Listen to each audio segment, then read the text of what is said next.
February 18th, 1945. Known 40 hours. U.S. Army Quartermaster, Depot Q-117, Leyte Island, Philippines. The diesel rumble hit her first, low, rhythmic, like a distant drumline muffled by humidity. Former Taishantai auxiliary Ayako Mori squinted under the tin roof awning as a GMC CCKW2 2-ton truck lurched backward toward the loading bay.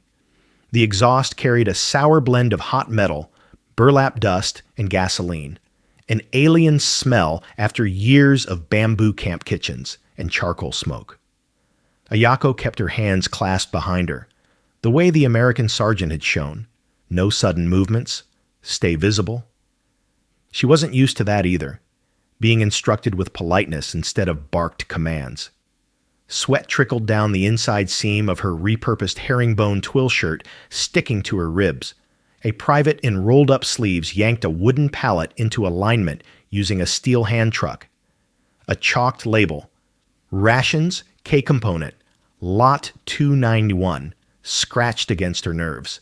This abundance, this order, this impossible rhythm. She had been taught Allied logistics were chaotic, that Americans fought sloppily and survived only through luck. Then the foreman raised 2 fingers. The depot froze for a heartbeat. "Mark it! Seal it! Move it!" he barked. A whistle shrieked. The entire bay moved at once. Bales lifted, crates stacked, manifests stamped, a choreography of strangers. Ayako's breath hitched. How could a nation with this lose? 6 weeks earlier, Camp Number 21, Sama. 6 weeks before the depot, the rain in Samar fell in thin, persistent needles that turned the pathway between barracks into a gray slurry. Ayako Mori stood beneath the sagging overhang of the women's annex, clutching the frayed strap of her satchel as an American MP read names from a clipboard. His pronunciation of Japanese syllables was careful, oddly gentle, but she felt her stomach knot anyway. The truck idled nearby, an Army WC-51 weapons carrier, canvas top rattling in the wind. Diesel fumes curled toward her, mingling with the damp scent of moldy wood. She had never ridden in a foreign military vehicle. The idea alone felt like betrayal. "Mori Ayako, you're on the list," the MP said. She stepped forward. Her sandals slurped against the mud. Inside the truck, 2 other women sat stiffly, eyes downcast. Ayako climbed in beside them, gripping the cold metal support bar as the engine shuddered to life. No one explained why they were being moved. Transfer could mean reassignment, interrogation, or some administrative error. She remembered whispered rumors. Some prisoners were sent to labor detachments, others to translation units. The possibilities churned. As the truck bounced along the coastal track, she watched coconut palms flash by, their fronds slick with rain. An American private offered canteens. She refused, unsure if acceptance would be misinterpreted. When they reached a small outpost, a civil affairs lieutenant approached with a folder of documents tied in cotton string. He spoke through a Japanese-American interpreter. "You 3 will assist with captured supply records," the interpreter relayed. "Clerical work only." Captured records. Ayako felt heat creep up her neck. Using her skills against Japan, against men still fighting, twisted something inside her. But the lieutenant's posture was steady, businesslike, not coercive. A new truck arrived, rumbling deeper and heavier than the last. Destination stenciled on its bumper, Q-117. The moment she stepped aboard, she sensed the path ahead narrowing, each jolt of the chassis carrying her toward a place where the war would look different, and none of her assumptions would remain untouched. The first thing Ayako noticed about Q-117 was that it sounded like a factory trying to outshout a storm. As the truck rolled through the open gate, the noise rose around her. Diesel engines revving, men shouting over distance, the hollow thud of crates hitting wooden platforms. She stepped down from the tailgate and felt the ground vibrate under her sandals as another GMC CKW growled past, its canvas sides bulging with cargo. Mud gave way to compacted gravel near the loading bays. Under a long tin roof shed, lines of wooden pallets sat like low square islands. Men in faded herringbone twill jackets muscled crates onto them using steel hand trucks, wheels squeaking under the load. Ink-smudged papers were pinned to clipboards, and every few seconds someone slammed an inked stamp down with a sharp, final sound. An American sergeant with 3 chevrons and a blocky jawline gestured for her group to follow. A Nisei interpreter walked beside him, boots crunching. "This is Quartermaster Depot Q117, the interpreter said. "They handle food, clothing, equipment for units on Leyte and beyond. You won't go near the front. Only paperwork." Only paperwork. The words should have calmed her, but the scale of the place made her throat tighten. Trucks reversed to a whistle's short blasts. On the long call, men froze, then moved as one. Pallets slid forward, crates changed hands, stamps came down. A pattern, not chaos, something else. They passed a bay where several crates, stenciled in familiar Japanese characters, waited apart from the rest. Ayako's eyes snagged on them. Kanji for rice, medical items, small arms parts, her past life, reduced to foreign property. The sergeant stopped and pointed to a small office near the loading floor, windows clouded with dust. "You'll start there," the interpreter said. "Captured Japanese supplies. They need your eyes." The depot's rhythm pressed in around her. For the first time, she wondered if the real battle was happening here. Far from any gunfire. The office smelled of paper more than people. Not the thin, fibrous sheets she knew from home, but heavier stock. War Department forms layered under piles of captured documents. A ceiling fan ticked lazily above, shifting the warm air just enough to blur the edges of ink. Ayako sat at a scarred wooden desk, a stack of Japanese quartermaster manifests on her left, American forms on her right. A pencil lay centered between them like a narrow gray bridge. Outside the thin wall, the thump of crates landing on pallets came at irregular intervals, each impact making the inkwell tremble. A Nisei corporal leaned over her shoulder, pointing to a faded line of kanji on the top sheet. "This column, original shipment origin," he said in Japanese. "They want to know ports, routes if possible. You don't have to guess, only what is written." She nodded, tracing the characters with her eyes. Her own people's handwriting, now under foreign light. The manifest listed field rations, spare parts, medical dressings. In the margin, an American officer had already penciled notes, approximate calorie count, estimated issue per platoon. They had been learning without her. On another sheet, a crate code she'd only seen in training reappeared. In the United States, far from Osaka or Yokohama, someone had already mapped it to a catalog number. The corporal slid a cross-reference sheet beside her, a neat table joining Japanese and American categories. "You see? We already know some," he said. "You help us make fewer mistakes." Fewer mistakes? For whom? A sergeant stepped in, boots dusting the plank floor, and set a small pair of calipers on the desk. "If you're unsure," the interpreter translated, "measure what we can open. Compare with the manifest. We check each other." The idea that Americans would use precise tools on Japanese crates unsettled her. Still, her hand closed around the cool metal. Hours later, when she turned in her first finished batch, the lieutenant flipped through the pages, then glanced up. "You work carefully," the interpreter said for him. "Tomorrow, you'll see how all this moves. A floor tour." The fan ticked on. Outside, the depot roared, and now she was being invited into its bloodstream. They gave her a clipboard for the tour, though she had nothing to write. It felt like a prop to steady her hands. The lieutenant led the small group, Ayako, the Nisei corporal, 2 clerks, out of the office and onto an elevated catwalk that crossed above the loading floor. From up here, Q117 looked less like a yard and more like a moving diagram. CCKW trucks backed into bays at angles that seemed chaotic until she noticed the paint marks on the ground, the numbered posts, the way each driver lined up with a specific stencil. "Watch," the corporal said quietly in Japanese, as if narrating a film. A whistle blew, 2 short blasts. Trucks halted. Men swung into action. Tailgates dropped. Pallets slid into place. Crates flowed down short wooden ramps. Another whistle. 1 long. The motion shifted. Empty pallets came. Back, full ones rolled inward on hand trucks. On the far side, a second line of trucks waited to be loaded, engines idling. On the wall opposite the catwalk hung a row of chalkboards, edges ghosted with old numbers. Fresh white marks showed columns labeled by unit designations she didn't recognize: 24th Division, 32nd Division, and dates.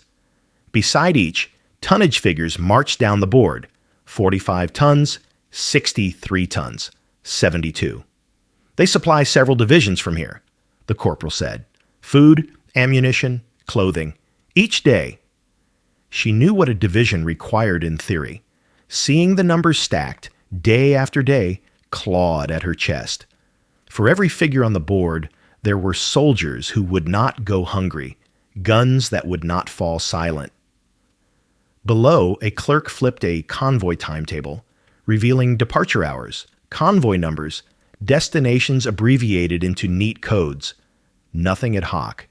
Everything written, checked, erased, rewritten. Ayako gripped the clipboard until her knuckles whitened.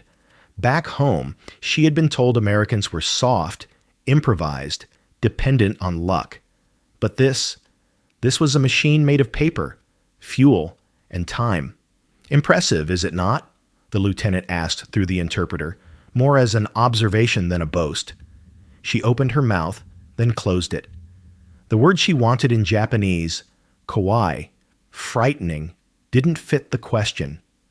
What she felt was not fear of men, but of arithmetic. For the first time, a thought she had never allowed in crept in, quiet as dust. What if we cannot win against this? The next morning, they put her closer to the noise. Ayako stood at the edge of Bay 3, clipboard balanced against her hip, copying crate numbers from a stack of captured Japanese boxes onto fresh American tags. The bay smelled of damp rope and spilled grain. Overhead, the tin roof pinged softly as last night's rain dried in patches. Filipino laborers moved around her in U.S.-issue HBT shirts and mismatched trousers, sleeves rolled, skin glistening with sweat. Their English orders came from an American corporal, but their conversations, sharp, quick Tagalog, slid past her. She heard her language only in the stenciled characters on the wood. A pallet jolted into place beside her, pushed harder than necessary.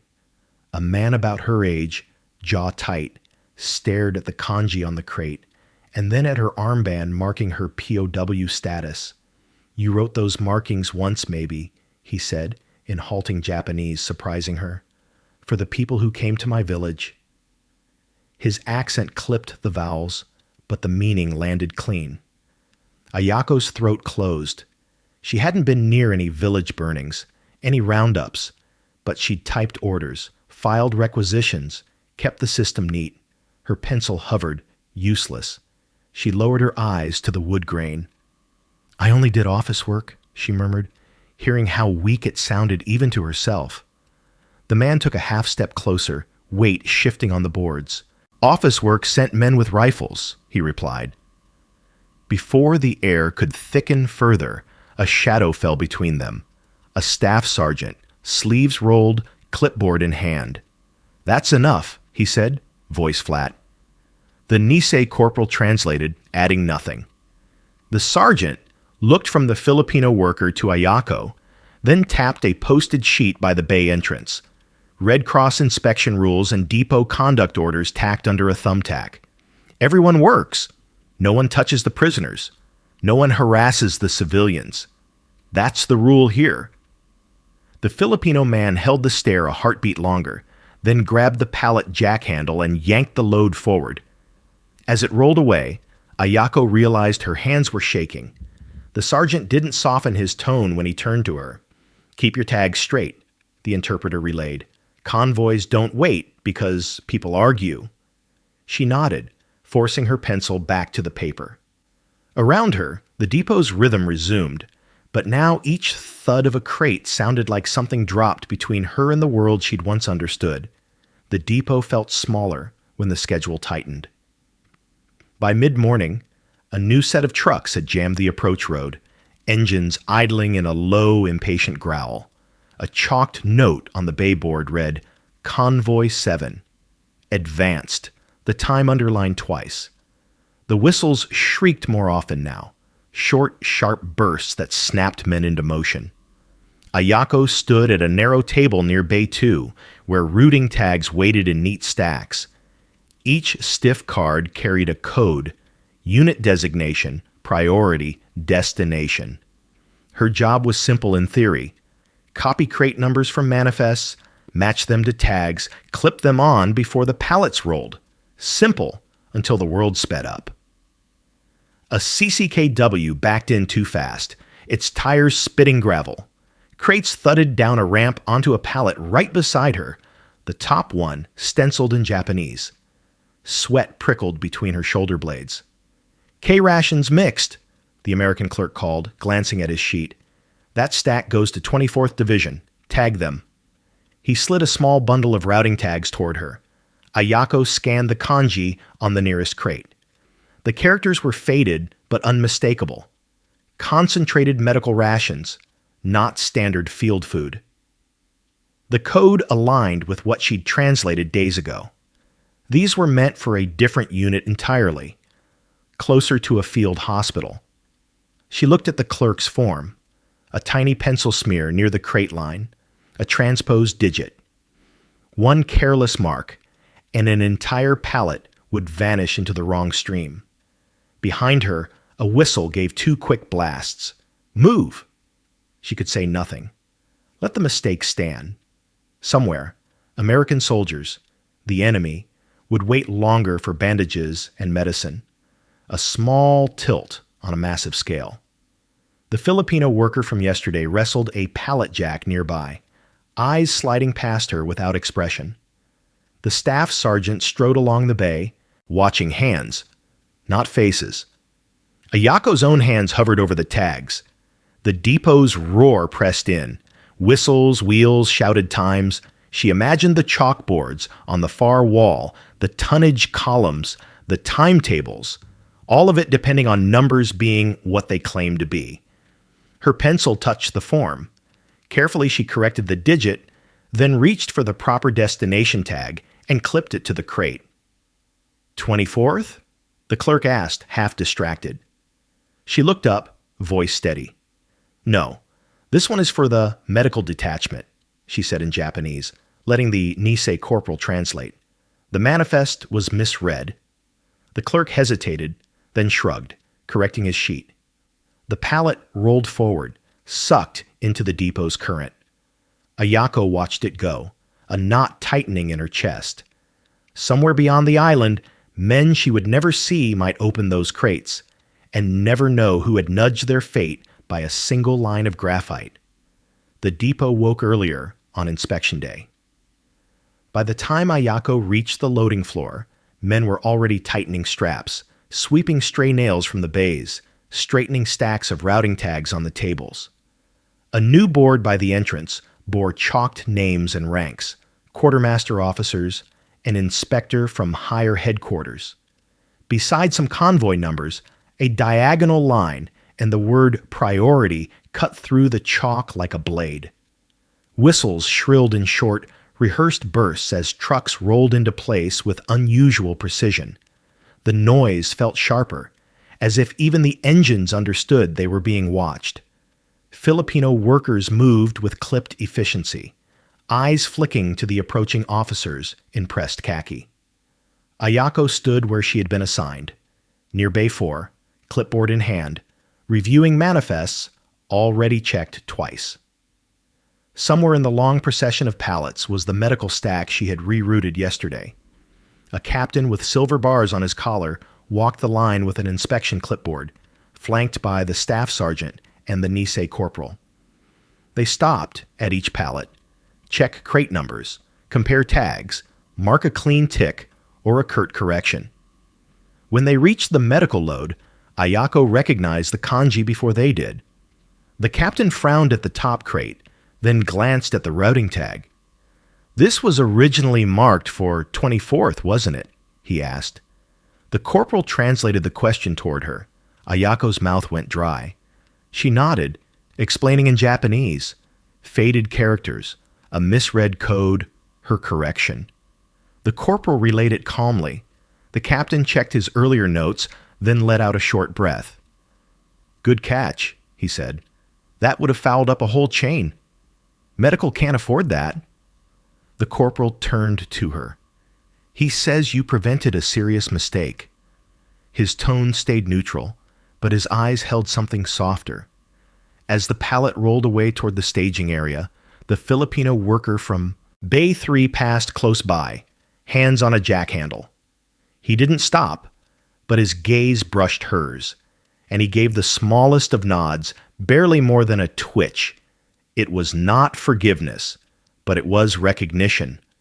Whistles blew again. Another convoy time shifted on the board. Officers moved on, satisfied enough to let the machine keep turning. Ayako remained where she was, the clipboard suddenly heavy. Her graphite marks, her narrowed eyes over faded ink, had just pushed unseen hands along distant front lines. The realization settled on her shoulders like an invisible pack she would carry long after the trucks departed.